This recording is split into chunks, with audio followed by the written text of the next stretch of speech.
There's a lot to say about how a game goes about designing its tutorials. WASD to move, space to jump, control to crouch.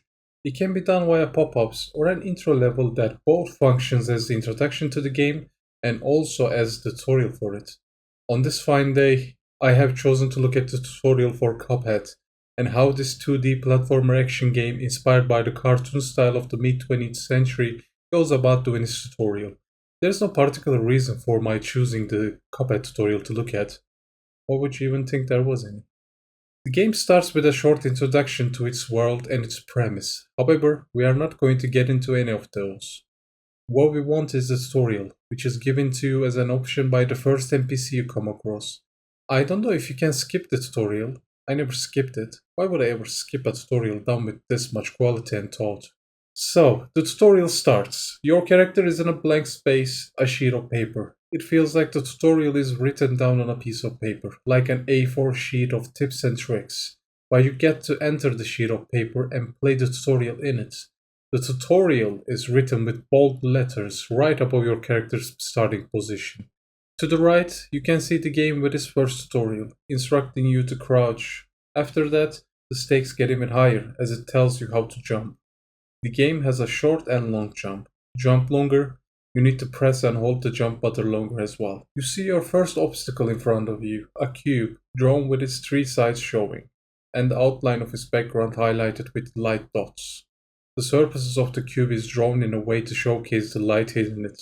A cube that is drawn first by art students as they first began to draw and understand shading in its most simple manner. The tutorial and its style almost feels sketchy, like the artists who created this game are also learning how to draw as you learn how to play the game. You muster all your strength and jump above the cube. After that, you are face to face with the dash option. You need to stand on the first cube, jump, and press the dash button to dash in the air to get on top of a tall cylinder. Again drawn in the sketch style, but with more complex shading as a cylinder requires because of its spherical nature. This section might prove to be difficult, but I have the utmost trust in the players to collect their willpower to get past it. After, you see how you can descend down on seemingly walled off ground by pressing a combination of two letters. This is getting complicated now.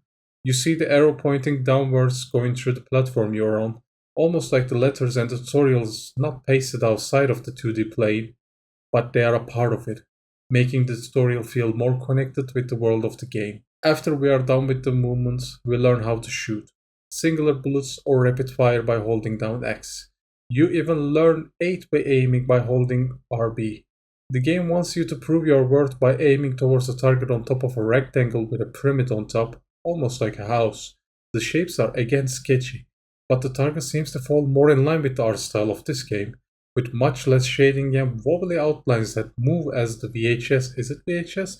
Static moves through the screen like you're watching this all play out through an old TV screen. You shoot the target disappears along with the pyramid, and only the lone rectangle remains. You move forward and learn to parry slap, where you can press the parry button on air when the pink color appears, pink circles in this case, to parry and jump once more. This is where color first appears. If you do not count the explosion effect as the target exploded a few seconds ago, that was only for a few moments, and the yellow color was accompanied by a lot of white streaks. In this case, the pink is vibrant, eye-catching, inviting. This is pretty complicated stuff, but you manage to do it against all odds and jump on top of another tall cylinder. The game teaches you the revive mechanics by doing the parry mechanic on the spirit of your friend if they have perished on their journey. You do that, colors are apparent now, again with the purple and blue on the spirit moving across the screen. You realize a curious note on the bottom of the Resurrect tutorial text. Two-player mode only. I move on without giving that too much thought since I don't have any friends. The game teaches you the X move, an upgraded attack move, and the importance of coins, which is again shown with vibrant golden yellows. You move forward a little more and see the exit door, slightly ajar. The art style of the door is more advanced than anything we have seen in this tutorial section. Although you don't give too much attention to that, your mind is occupied with the overwhelming feeling of success that is filling your veins. The feeling of victory, the feeling of finishing this tutorial. You move, click, and exit the tutorial. You are then transported to the first room where the game began, colorful, vibrant, full of motion.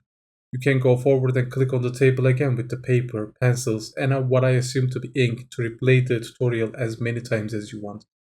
Although tempting, and you might play it a few times just to get through a masterful design of what a tutorial can potentially be, you move on. The whole game awaits you, and you cannot wait as the anticipation of adventure stirs within you.